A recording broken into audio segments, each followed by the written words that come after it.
Hi, welcome to Paradise Lost. My name is Colton. I play Andre in the campaign, and this is our little slice of paradise. Did I do good? Oh, you did so good. That was good? That was perfect. Look at that camera now. Hi there. You're sitting there. It's very weird. I hate it. You're sitting there. That's Colton's I hate everyone's. What? Every time we do something stupid, you go. Oh, the amount of glances I catch, you giving the camera. You stare at the camera all the time. Well, this isn't a critique of me, okay? This is our It's not a critique. this is our recap of the second episode of our Barovia campaign. Right? Yeah. David handed me a script just a second ago. I've never read this. So let's get into it. Never seen it in my life. Last we left off. See? I can't do it. That's okay. Oftentimes. It's okay. All right. Without further ado, he actually wrote that as a thick fog began creeping into Okel longer and longer with each passing day. The defenders of Okel, that's our group here, You guys. It's not you. had been asked by the town's leader, Chaos, to search for a young woman who mans the Haven Bar.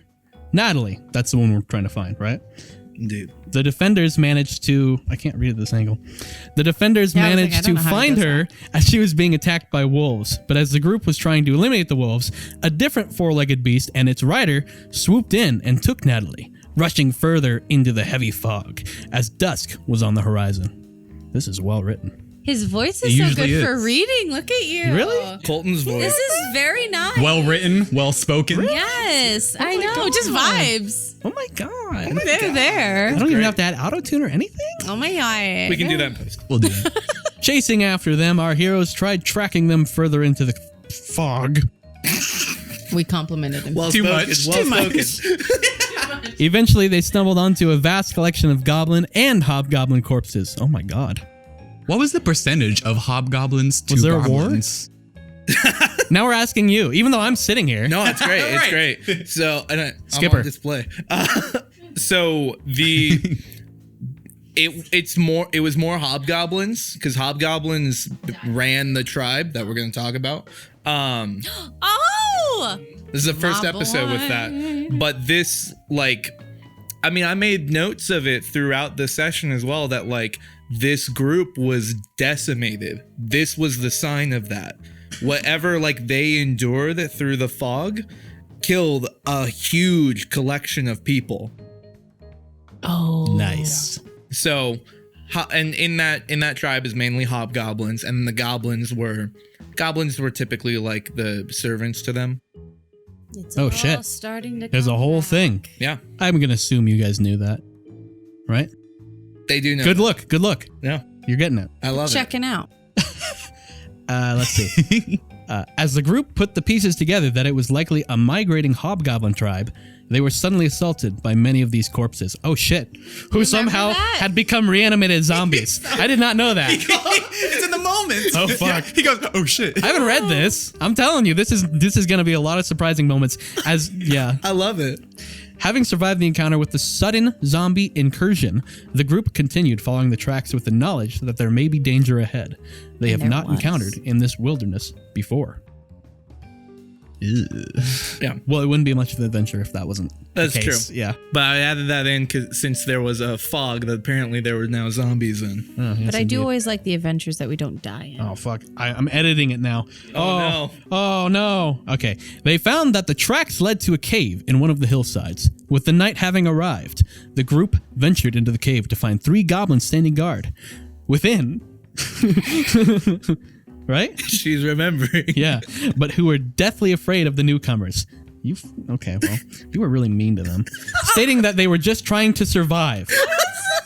Though the discussion was tense between the two groups, one of the goblins went deeper into the cave to talk with their hobgoblin leader, Zaker. Zeker later.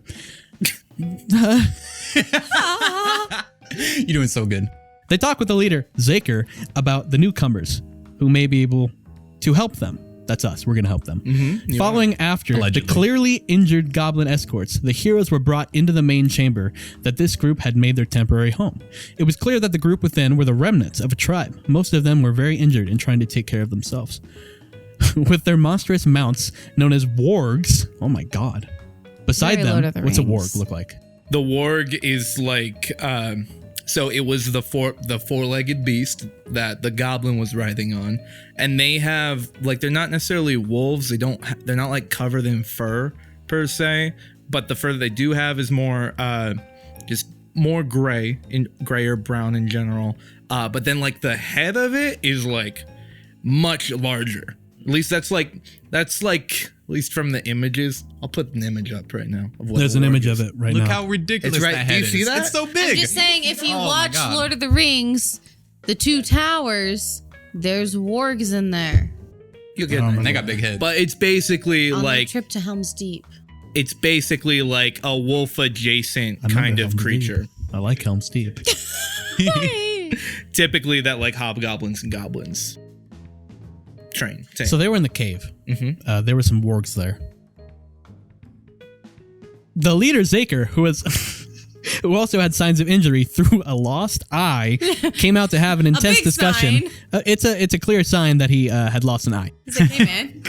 He had an intense discussion regarding the circumstances both groups find themselves in. Our group and their group. What? This is wacky. Yeah. You know what I mean? Kidnapped Oh my Stewart. god. The defenders want Natalie back, who Zaker showed to be alive and unharmed. Mm-hmm. I'm sorry, just remembering Natalie. It's emotional. She did die, right? No. No. No. We say In fact, you get Spoiler alert. Yeah, Thank sorry. you. Okay. While this tribe planned to sacrifice her in order to satiate a curse that was laid on them by a large structure in the fog.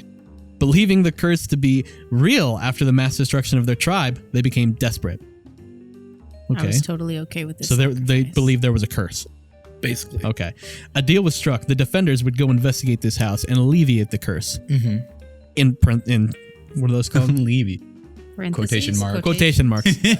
Oh, Curse. I see. Curse. I would like to add real quick too, because I don't think I wrote it in there, No. that the actual deal that was made was from Steven, who I think rolled a natural 20. And you just watched it. I think it was a natural 20 or something. A natural 20 was rolled. Rolled really high because there was one goblin in particular who had a crippled leg. That was like the main injury he had taken. Oh, man. And he was also being a Oh brat. shit.